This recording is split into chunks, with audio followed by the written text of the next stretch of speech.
বলুন তো মায়েরা, রাজা দশরথের কতগুলো স্ত্রী ছিল? জোরে বলবেন আপনারা। তিনটে। এই যে আপনারা তিনটে জেনে আসছেন, শাস্ত্র বলছে 750 স্ত্রী ছিল, তিনটে বাদ দিয়ে 750 রানী ছিল। তিনজন প্রধানা ছিল মহিষী, একজন কৌশল্যা, কৈকেয়ী আর সুমিত্রা। তাদের মধ্যে আপনারা সবচাইতে প্রিয় কাকে মনে করেন? কৌশল্যাকে মনে করেন রামচন্দ্র ভগবানের মা? না। সতীত্বের পরীক্ষা যদি হয়, পতি সেবার জন্য যদি হয়, তাহলে প্রথম জায়গায় কিন্তু কৈকেয়ী মাতা আছে। রাজা দশরথ যখন শম্বাসুরের সঙ্গে যুদ্ধ করেছিল, তখন দেখবেন তার আঙ্গুলের মধ্যে একটা পচন শুরু হয়েছিল। তো কবিরাজ বলল, জিভ দিয়ে চেটে চেটে যে পরিষ্কার করতে পারবে লালা দিয়ে, তবে তার আঙ্গুলটা ভালো হয়ে যাবে।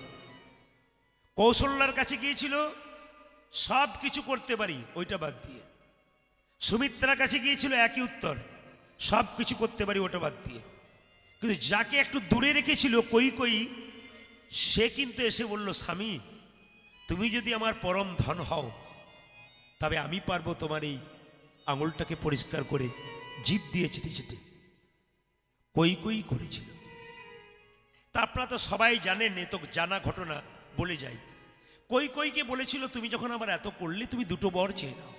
কৈকেয়ী বলছে, স্বামী তোমার জন্য করবো তো আবার চাওয়ার কি রয়েছে, তুমি তো আমার সব। না না, তবু চেয়ে নাও। বলে, সময় মতো চেয়ে নেবো, যদি প্রয়োজন হয়। রাম কিছু মনে করবেন না, রাজা দশরথ একদিন দেখলেন সিংহাসনে বসে তার রাজমুকুটটা হেলে গেছে, এখানকার চুলগুলো পেকে গেছে। তারপর রাজমুকুট হেলছে মানে ও বুঝতে পারছে, উনি বুঝতে পারছেন যে এবার আমাকে রাজ সিংহাসন ত্যাগ করতে হবে। কিছু মনে করবেন না, সংসারের মালিক তো ভগবান, কি বলছেন? কিন্তু আধার কার্ডে একজন মালিক থাকে, কিন্তু যেটা বলুন, সংসারে যে একটা পরিবারের যে একটা কার্ড থাকে, তাতে একজন প্রধান থাকে, মালিক। সেখানে আপনি থাকতে পারেন, আমি থাকতে পারি। আচ্ছা, আপনি সংসারের মালিক সেজে বসে আছেন, ছেলে মেয়ে সংসার দেখছেন। আচ্ছা বলুন তো, রাজা দশরথ যখন দেখলো আমার মুকুটটা হেলে গেছে, আমার চুলটা পেকে গেছে, মানে আমার প্রয়োজন ফুরাচ্ছে আর কি, আপনি কখন বুঝবেন যে আপনার মুকুটটা হেলে যাচ্ছে সংসারে? এর তত্ত্ব কিন্তু আছে। একবার পরিষ্কার পরিচ্ছন্ন বুঝিয়ে দিই আপনাদের। আপনি কখন বুঝবেন যে আপনার রাজমুকুটটা হেলে গেল? কখন? যখন দেখবেন 3 ঘন্টা রৌদ্রে পরিশ্রম করে দুপুর 12টার সময় গ্রীষ্মকালে বাড়ি ঢুকলেন, বৌমাকে 1 গ্লাস জল চাইলেন, 1 ঘন্টা পর যখন জল এলো, তখন বুঝবেন আপনারও রাজমুকুটটা কিন্তু হেলে গেছে। সংসার আপনাকে চাইছে না। এ সংসার শুধু নিতে চাই, দিতে চাই না। যতক্ষণ দেবেন, সংসার আপনাকে ভালোবাসবে। দেওয়া বন্ধ করুন, ব্যাস। দেহের মধ্যে যতক্ষণ প্রাণ, ততক্ষণ ভালোবাসাবাসি। প্রাণ চলে গেল, ব্যাস। কুরুক্ষেত্রের যুদ্ধে কৃষ্ণ রথের ওপরে যতক্ষণ ছিলেন, রথ সুন্দর ছিল, রথ থেকে কৃষ্ণ নেমে গেল, রথ দাউ দাউ করে জ্বলে গেল। সংসার কুরুক্ষেত্রের মাটিতে এই যে আমাদের দেহরূপী রথ থেকে যখন আত্মারূপী কৃষ্ণ নেমে যাবে, চিতাতে আমাদের দেহটাকে জল জল করে জ্বালিয়ে দেওয়া হবে। একবারে প্রমাণ, পরিষ্কার প্রমাণ। জেনে যাবেন, কীর্তন শুনবেন, শুধু জানবেন, বুঝবেন, শিখবেন, বাড়ি যাবেন, চৈতন্য জাগাবেন। আমি কি করলাম মানুষ কুলে জন্ম নিয়ে? কথা যদি বলতে হয়, তাহলে তো কথাতেই লীলা শেষ হয়ে যাবে। তবু আমি ছোট ছোট করে বলি। তো বললো যে তাহলে এক কাজ করি, রামকে রাজা করব, রাজ্যাভিষেক হবে রামের। যেদিন রাজ্যাভিষেক হবে, তার আগের দিনে কিন্তু বেশ কয়েকদিন থেকে একটা মেয়ে তার কানের মধ্যে বিষ ঢালছিল। বলুন তো মায়েরা, ওই মেয়েটা কে হতে পারে? মায়েরা বলুন, ওই মেয়েটা কে হতে পারে? বলে, জানি, সবই বলবো না, ঘরে যাবেন তখন বলে দেবো, তার আগে বলবো না। সেই মেয়েটির না, এমন ভাবে বলছেন যেন আপনাদের পাড়ার লোক বোধহয় মন্থরা। না না, জেনে নিন। কুজি মন্থরা কানের মধ্যে, কই রাম রাজা হবে, তো তোরা তো আনন্দের কিসের? কি জন্যে মালা গাচ্ছিস? বলে, রামকে বরাবর। চুকাট, রাম রাজা হবে, তোর কি গেল? কৌশল্যা রাজমাতা হবে, তুই তো ভিখারি নবি। কি করব? এক কাজ কর, রাজা দশরথের সেবা করেছিলি না, 2টো বর পাওনা ছিল, চেয়ে নে। 1 বরে রামচন্দ্রের 14 বছরের বনবাস, 1 বরে পুত্র ভরতের সিংহাসন লাভ। ভগবান রামকে মর্যাদা পুরুষোত্তম বলা হয়েছে কেন বলুন তো? রামের কাছ থেকে শিখতে হবে ভাইকে কেমন ভালোবাসতে হয়, বাবা মাকে কেমন ভালোবাসতে হয়, সংসারকে সুন্দর করে রাখতে হয় কেমন করে, একমাত্র রাম শিখিয়ে দিয়েছে। রামের চরিত্র যদি ঘাঁটেন তাহলে দেখতে পাবেন এর মধ্যে কত শিক্ষণীয় বিষয় আছে। কিন্তু সবচাইতে দুঃখের ব্যাপার, আমাদের এখনকার সময় আমরা যে পরিস্থিতিতে পৌঁছাচ্ছি তাতে ভগবানের নামের সম্পর্কে কুকু মন্তব্য হচ্ছে, শাস্ত্র সম্পর্কে মন্তব্য হচ্ছে, শাস্ত্রের নিন্দা হচ্ছে, মালার নিন্দা হচ্ছে, বৈষ্ণবের নিন্দা হচ্ছে, তিলকের নিন্দা হচ্ছে। আমরা যাব কোথায়? অথচ আমরা সেগুলো বসে বসে হাঁ করে শুনছি। আমার বাবার নামে বদনাম করছে, অথচ আমরা হাঁ করে শুনছি। আমরা কেমন সন্তান? আমাদের লজ্জা লাগা দরকার নেই? আজকে মাথা নড়িয়ে এমনি এমনি করলে হবে না। নিন্দা হচ্ছে আসরের মধ্যে, আমি আমার বাবার গুণগান গাইতে ডেকে আনলাম যে আমার বাবার বদনাম করছে, আর আমি হাততালি দিচ্ছি, ঠিক বলছে বলছি। আমরা কেমন সন্তান? লজ্জা লাগা উচিত আমাদের। আমরা কোন জায়গায় পৌঁছাচ্ছি? ধর্মটা ঠিক জায়গায় থাকবে তো? পরবর্তী ছেলেমেয়েরা আমাদের কাছে নানা রকম প্রশ্ন করবে না তো? আমরা ছেলে মেয়েগুলোকে কি সম্পদ দিয়ে যাব? কি ভাবছেন 10 লাখ টাকা ছেলের জন্য রেখে গেলাম, ছেলে মানুষ হবে না? কি শিখবে ছেলে? শুনে নিন, কুজি মন্থরা যেই না বলেছে কই বলল ঠিক আছে কাল সকালে আমি চেয়ে নেব। মায়েরা, যদি কোনো কথা বলার পর, কাউকে খারাপ কথা বলার পর বা খারাপ চিন্তা হওয়ার পর যদি ভেতরে কারো বিবেক জন্মায়, তিনি মানুষ হয়ে যান। আমি যদি আপনাকে দুটো খারাপ কথা বলি, তারপর যদি বাড়িতে গিয়ে বললাম ওনাকে বললাম কেন, বলা তো আমার ঠিক হয়নি, এই বিবেক বোধ যার মধ্যে আছে তিনি মানুষ হয়ে গেছেন। আর যদি মনে করে বলেছি ভালো করেছে আরো বলবো, ওকে আরো বলবো, বুঝে নেবেন আপনি মানুষ হচ্ছেন না, আপনি অমানুষ হয়ে যাচ্ছেন। কই কিন্তু সেরকম মা নয়, বারবার বিষ ঢেলেছে কে? মন্থরা। কিছু মনে করবেন না, আমাদের সংসারও কিন্তু মন্থর আছে। আপনি সংসারটা ভালো চালাচ্ছেন, সবাইকে গুছিয়ে রাখছেন, স্বামী পুত্র কন্যা দেবর সবাইকে একসঙ্গে রেখেছেন, তখন দেখবেন আপনার কানে একজন বিষ ঢালতে এসছে। তোর অত খাটবার কি দরকার আছে? সংসারের জন্য মরবি, ওরা বসে বসে খাচ্ছে। তার মানে আপনার কানে বিষ ঢালছে।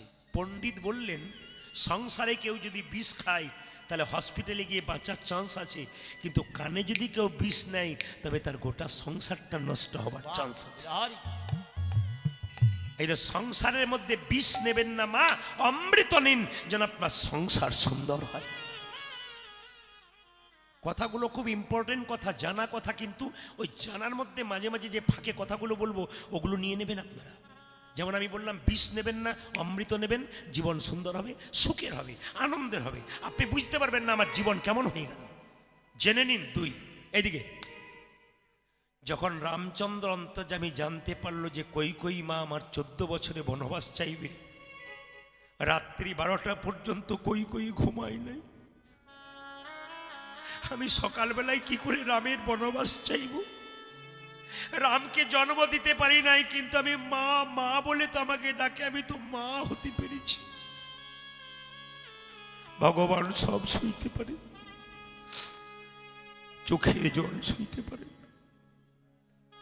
অন্তর্যামী ভগবান রামচন্দ্র দরজায় ধাক্কা দিলেন রাত্রি 12টায়। কে? মা। কে তুই? দরজা খোলো, আমি রাম। তুই এলি কেন বাবা? তুমি কাল সকালে বলতে পারবে না বলে বারবার তোমার বিবেকটা ধাক্কা দিচ্ছিল, তাই তোমাকে জাগিয়ে দিতে এলাম।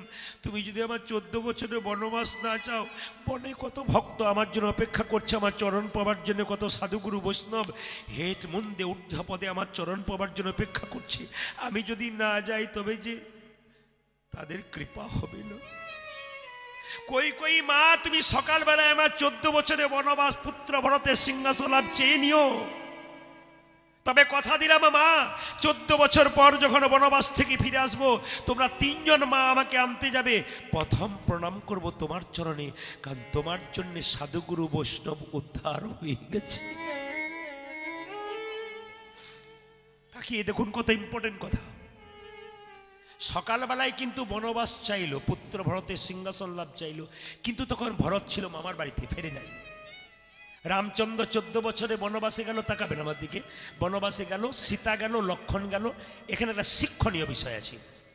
ভরত যখন এসে দেখলো রামচন্দ্র 14 বছরের জন্য বনবাস চেয়েছে আমার মা, সেই দিন থেকে তার মাকে বলল, তোমাকে মা বলবো না, তোমাকে রাক্ষসী বলবো। শাস্ত্র বলল মা যদি মায়ের মতো না হয় সেই মাকে রাক্ষসী বলা হয়। ভরত রাম মাকে 14 বছর মা বলে নাই, রাক্ষসী বলেছে। বাবা যদি বাবার মতো না হয় সেই বাবাকে ত্যাগ করা যায়। ভক্ত প্রহ্লাদ হিরণ্যকশিপুকে ত্যাগ করেছিল, শিখে নিন। ভরত ছুটে গিয়েছিল বনবাসে, দাদা তুমি ফিরে চলো, আমি রাজা হব না, দাদা থাকতে আমি রাজা হব না। বলছে 14 বছরের জন্য আমি এসেছি, আমি আগে কি করব, আমি আগে পূর্ণ হবে তবে যাব, নইলে কিন্তু যাব না। দাদা তুমি এক কাজ করো, বলে কি, তুমি যখন যাবে না জিদ ধরেছো, তোমার খরম যুগল দাও, ওই খরম যুগল সিংহাসনে রাখবো, আর আমি নিচে বসে বসে রাজ্য পরিচালনা করব। কি সুন্দর শিক্ষা দেখুন। এখন তো ভাই ভাইকে কি করে ঠকাতে পারে এরই কথা আমরা ভাবি, নাকি নাকি বলছেন? কিন্তু ভাই কি সুন্দর দাদাকে ভালোবাসে, আর দাদা ভাইকে কত ভালোবাসে, সেটা কিন্তু মর্যাদা পুরুষোত্তম রামচন্দ্র শিখিয়ে দিয়েছেন। তাকিয়ে দেখুন মায়েরা, রামচন্দ্র 14 বছর পর বনবাস থেকে আসছে। বিমাতা কই যেদিন থেকে রামচন্দ্রকে বনবাসে পাঠিয়েছে সেদিন থেকে কাঁদছিল। কেন? ওরে রাম, তুই যখন 14 বছর পর বনবাস থেকে আসবি, আমি এক হাতে নেব বিষের ভাণ্ড, এক হাতে নেব নবনীর ভাণ্ড। যদি তুই মা বলে ডাকিস, নবনীর ভাণ্ড তোর মুখে তুলে দেবো, আর মা বলে না ডাকলে বিষের ভাণ্ড আমার মুখে তুলে দিয়ে তোর চরণতলে প্রাণ বিসর্জন করব। রামচন্দ্র 14 বছর পর বনবাস থেকে আসছে, আর কই কেঁদে কেঁদে গাইছে। সবাই ভক্তগণ গাইছে, রামচন্দ্র 14 বছর পর বনবাস থেকে আসছে।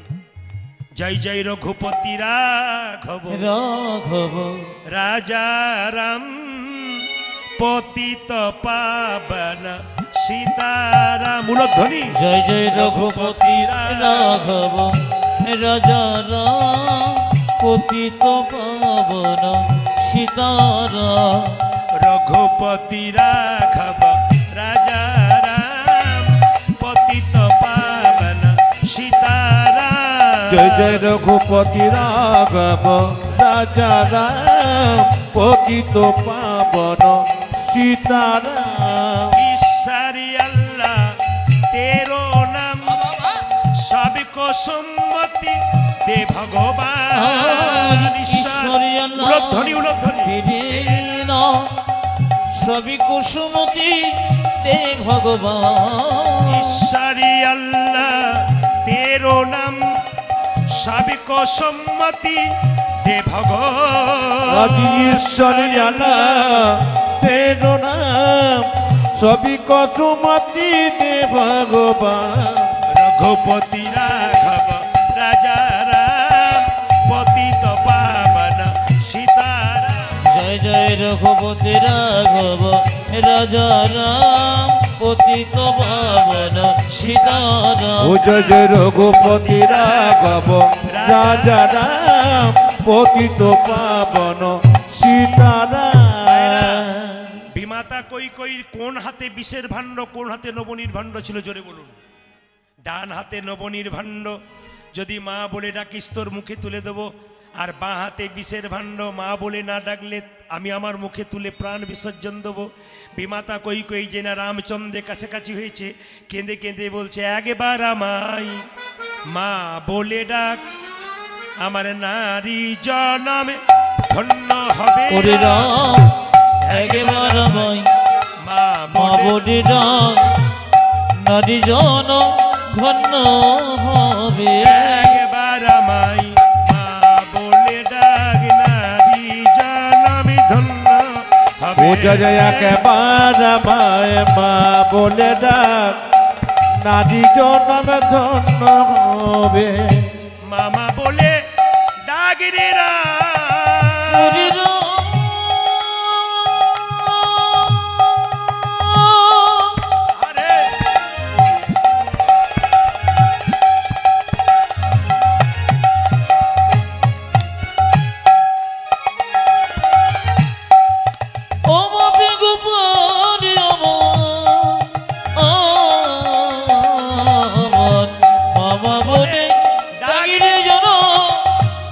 নারী জনমে ধন্য হবে। একবার আমায় মা বলে ডাক, নারী জনম ধন্য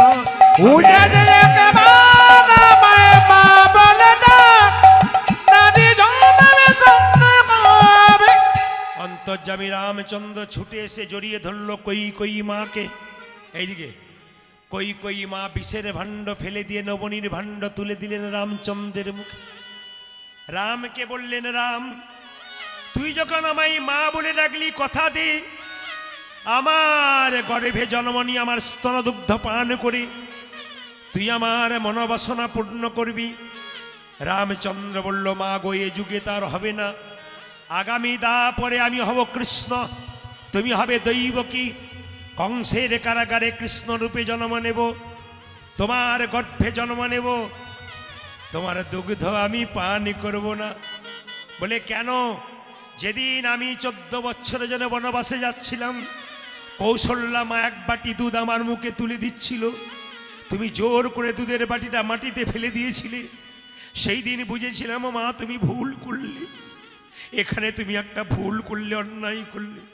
যেহেতু তুমি আমার মুখের থেকে দুধের বাটি তুলে ফেলে দিয়েছিলে, কথা দিলাম মা তোমার গর্ভে জন্ম নেব, তোমার স্তনদুগ্ধ পান করব না। কই কেঁদে বলল, রাম রে, বলে কি? যদি কোনো মায়ের বাচ্চা হয়, সেই বাচ্চা যদি মারা যায়, তার স্তনদুগ্ধ আপনা আপনি ঝরে পড়ে, কিংবা ছেলেকে কেউ কেড়ে নিয়ে চলে গেলে আপনা আপনি ঝরে পড়ে। তুই যে বললি দুগ্ধ পান করব না, এই দুগ্ধ যখন ঝরে পড়বে মাটিতে, এর অবস্থা কি হবে? রামচন্দ্র বলল, মা গো যে মাটিতে দুগ্ধ পড়বে সেই মাটি থেকে কলিযুগে চিঁড়ের মালসা তৈরি হবে। চিড়ে মালসা তৈরি হবে। দেখুন চিঁড়ের মালসার জন্মর কথা থেকে এলো, চিঁড়ের মালসা তৈরি হবে ওই মাটি থেকে। তবে তোমাকে কথা দিলাম মামা, এ যুগে হলো না, আমি কলিযুগে কি করব শোনো। বলে কি? কলিযুগে তুমি হবে সচিমাতা, আমি হব নিমাই, তোমার গর্ভে জন্ম নেব, যেদিন নদিয়ায় গৌরাঙ্গ হব, যেদিন নদিয়ায় গৌরাঙ্গ হব, নদিয়ায় গৌরাঙ্গ হব, যেদিন নদিয়ায় গৌরাঙ্গ হব, আচরি ধর্ম শিখাইব, নদিয়ায় গৌরাঙ্গ হব। আমি আচরি ধর্ম শিখাইব, নদিয়ায় গৌরাঙ্গ হব। আচরি ধর্ম শিখাইব, নদিয়ায় গৌরাঙ্গ হব। পূজা যে আচরি ধর্ম শিখাইব, নদিয়ায় গৌরাঙ্গ হব। পূজা যে আচরি ধর্ম শিখাইব, যদি নদিয়ায় গৌরাঙ্গ হব, আজ আচরি ধর্ম শিখাইব, নদিয়ায় গৌরাঙ্গ হব, আচরি ধর্ম শিখাইব, যেদিন নদিয়ায় গৌরাঙ্গ হব। আজকে মহাপ্রভু জন্ম নিলেন। জন্ম নেবার পর তিনি যখন আস্তে আস্তে বড় হলেন, তিনি কি করলেন? প্রত্যেকটা জীবের দ্বারে হরিনাম দিলেন। নিতাই চাঁদকে ডেকে বললেন, দাদা তুমি যাকে দেখবে তাকে হরিনাম দেবে। কিভাবে?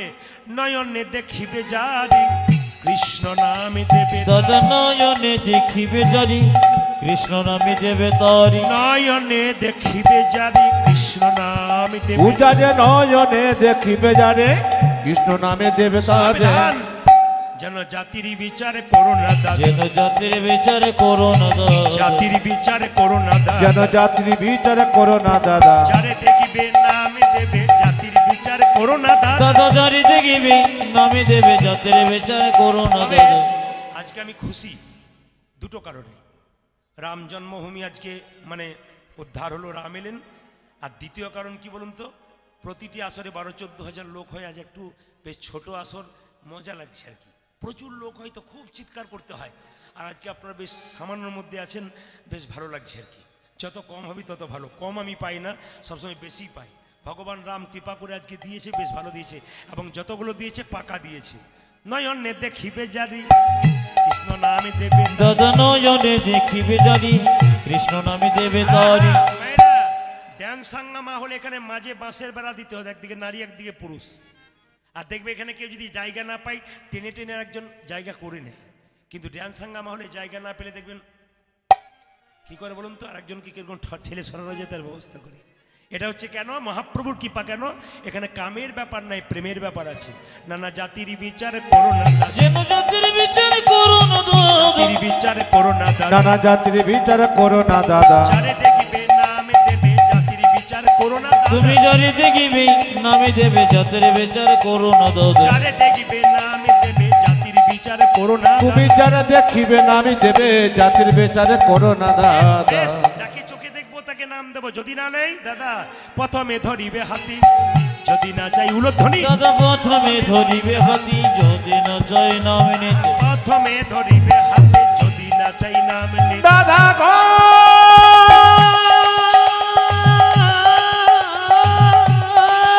জীবন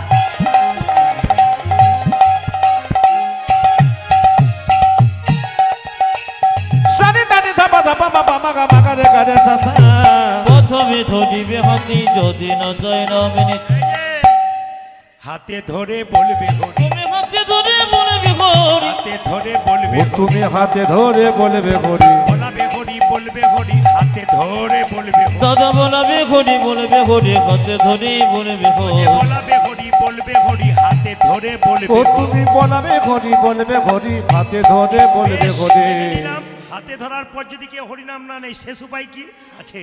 কি আছে? ও মায়েরা, আপনার বাড়ি, আপনার পাশের বাড়ি কারোর সঙ্গে ঝগড়া হয়েছে, দাদা অনেক কথা কাটাকাটি হয়েছে, আমার বাড়িতে আজকে ভোজ, আপনাকে খেতে যেতে হবে। না আমি যাব না, আপনার হাতে ধরছি চলুন। না আমি যাব না। শেষে একটা উপায় আছে, ওটা ধরলে কিন্তু যাবে। কি বলুন তো?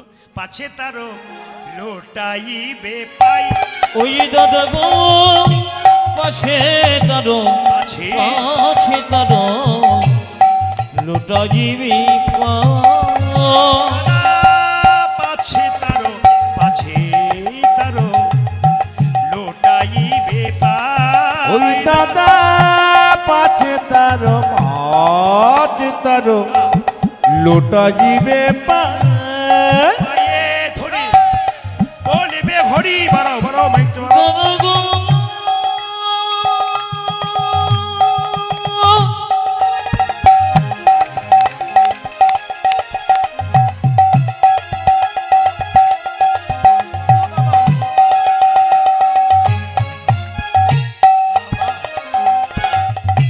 ও গো দাদা তুমি বাজে ধরে বলিবে হরি, বলাবে হরি, বলবে হরি, পায়ে ধরে বলবে হরি। ও তুমি বলাবে হরি বলিবে হরি, বাজে ধরে তাই ও গো তুমি বলাবে হরি বলিবে হরি, দাদা বাজে ধরে বলিবে ও হরি, তুমি বলাবে হরি বলিবে হরি, দাদা বাজে ধরে বলিবে ও দাদা হরি, পারে ধরে বলিবে হরি, আজ পাছে তারো, পাছে তারো লোটা জীবি পা।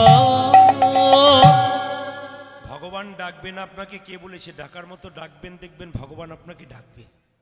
আগেকার যুগের মায়েদের 3টে 4টা করে বাচ্চা হতো, একটা 2 বছরে, একটা 4 বছরে, একটা 6 বছরে একটা বাচ্চা করলে তো ছেলেগুলো খুব কান্নাকাটি করতো, মা রান্না বান্না করতে পারতো না, কাজ করতে পারতো না।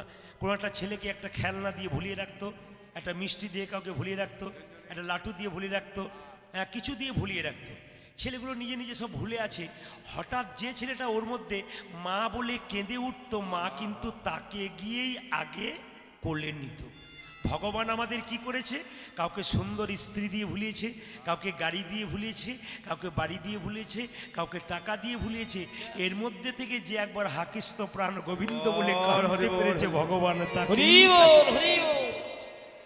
আসল জায়গা তো আমাদের নয়, ওই জায়গার কথাই তো আপনাকে ভাবতে হবে। একটু ভেবে দেখুন, আগেকার গরিবের মেয়েরা বড়লোকের বাড়িতে কাজ করতে যেত, নিজের 3 বছরের বাচ্চাটা বলতো, মা তুমি কোথায় যাবে?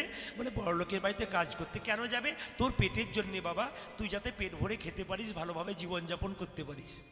নিজের 3 বছর ছেলেটাকে ধুলোতে নামিয়ে দিয়ে বলতো, 3টের সময় আমি আসবো, খাবার নিয়ে তুই খাবি, আমি বড়লোকের বাড়ি চললাম।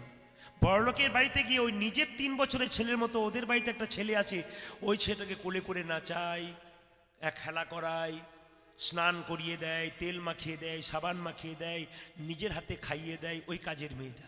বলুন তো মা, যতই কাজের মেয়েটা ওই বড়লোকের বাড়ির ছেলেটাকে স্নান করা, খাওয়া, তেল মাখা, মনটা কিন্তু তার ওই ধুলোতে পড়া ছেলেটার দিকেই থেকে যায়। আপনি গাড়ি বাড়ি টাকা পয়সা নিয়ে যতই ভুলে থাকুন না কেন, মন যদি আপনার ওখানে থাকে তাহলে আপনার কাজ হয়ে যাবে। রামকৃষ্ণ দেব বলেছেন মন হচ্ছে মাছির মতো, মাছি কখনো নর্দমাতে বসে, আবার মাছি কখনো মিষ্টির দোকানে বসে। ওরে মন মাছি, বসাবি তো নর্দমাতে, আন কথা কুকথায় বসাবি কেন? বসাবি তো বসা ভগবানের নামের মিষ্টিতে বসা। যতই মনটাকে ভগবানের নামের মিষ্টিতে বসাবেন তত লাভ আছে। আপনারা কি ভাবছেন কীর্তন শুনলে কি হয়? লাভ হয়, আপনার লাভ নয়, নিজের ছেলে মেয়ে সংসারের লাভ হয়। আমাদেরকে ও দিদি ভাই, আমাদেরকে অনেকে বলে, অনেক বাজারে বড় বড় বাজারে গান হয় তো বাজার বন্ধ থাকে না, তো অনেকে বলা বলি করে কমিটিকে, দাদা এই রবিবার দিন গান হলে আমরা যেতাম। বলে কেন? একদিকে অফিসের ছুটি আছে, একদিকে আমাদের বাজার বন্ধ, সেদিন দেখতেন আরও ভিড় হতো, যা হয়েছে তার ডবল হয়ে যেত, আমরা যেতে পারতাম। আজকে পারলাম না, কারণ রবিবার দিন হলে পারবো, বাকি দিন পারবো না। আচ্ছা বলুন তো মা, লোকটা যে বলছে আমি রবিবার দিন যেতে পারতাম, বাকি দিন পারতাম না, সে যদি বুধবার দিন বিপদে পড়ে, ভগবানকে ডাকে, হে গোবিন্দ দেখা দাও, তখন ভগবান যদি বলে তোর তো বুধবার দিন, তোর তো রবিবার দিন বটে, বুধবার দিন নয়, আমি আজকে যাব কেন? ভগবানকে ডাকার আবার সময় আছে নাকি? মহাপ্রভু নিজের মুখে বলেছেন, খাইতে শুইতে যথা তথা সব জায়গায় ভগবানকে ডাকা যায়। মায়েরা, এই জন্য প্রত্যেকের কাছে নিবেদন রইল, গুরুকরণ করতে হবে। গুরু হচ্ছে দুপ্রকার, একটা দীক্ষা, একটা শিক্ষা। দীক্ষা গুরু নিলে কি, দীক্ষা মন্ত্র নিলে কি হবে? কৃষ্ণকে জানা হবে। আর শিক্ষা নিলে কি হবে? রাধাকে জানা হবে। এই জন্য যারা দীক্ষা নিয়েছেন তারা কৃষ্ণ জানছেন। দেহতত্ত্বের ব্যাপার যদি জানতে হয়, রাধাকে জানতে হয়, রাধাতত্ত্ব জানতে হয়, তবে আপনাকে শিক্ষা নিতে হবে। যদি পারেন না, তাহলে কোনো শিক্ষাগুরু যদি পাকা এদিকে থাকে, তার কাছ থেকে শিক্ষা নেবেন, দেখবেন জীবন আপনার ধন্য হয়ে যাবে। তাই আপনাদেরকে বারবার বলে রাখি, যে যেখানে বসে আছেন মায়েরা, যখন আপনার গুরুমন্ত্র জপ করবেন, জপ করার পর যে ভাবছেন আপনি ফল পেয়ে গেলেন তা নয়। যে আসনের উপরে আপনি গুরুমন্ত্র জপ করবেন, সেটা যদি কম্বলের আসন হয় সবচাইতে ভালো হয়, নইলে কুশ আসন হবে কিংবা অন্য আসন হবে, কম্বলের আসন হলে ভালো হয়। এবার আসনে বসে আপনি গুরুমন্ত্র জপ করলেন, জপ করার পর যখন উঠবেন, তখন প্রত্যেকের কাছে নিবেদন রইল, শাস্ত্র পরিষ্কার করে বলেছে যে ওই আসনটা তুলে একটু জল আসনটার নিচে দিয়ে দেবেন। সেই আসনের নিচে যে জলটা, ওটা চোখে একটু নিয়ে নেবেন, নিয়ে বলবেন ওং সক্রায়া নমঃ, ওং সক্রায়া নমঃ। ইউটিউবের মাধ্যমে বলে দিলাম, এটা গানটা আপনারা শুনতে পাবেন, তখন জানবেন ওং সক্রায়া নমঃ। এবার বলে মেয়েরা তো ওং বলতে পারে না, তাহলে মেয়েরা কি বলবে? শ্রী সক্রায়া নমঃ। বাবারা কি বলবেন? ওং সক্রায়া নমঃ। কেন না, আপনি যে মন্ত্রটা ভজন করলেন, ওটা ইন্দ্রদেব চুরি করে নিয়ে চলে যেতে পারে।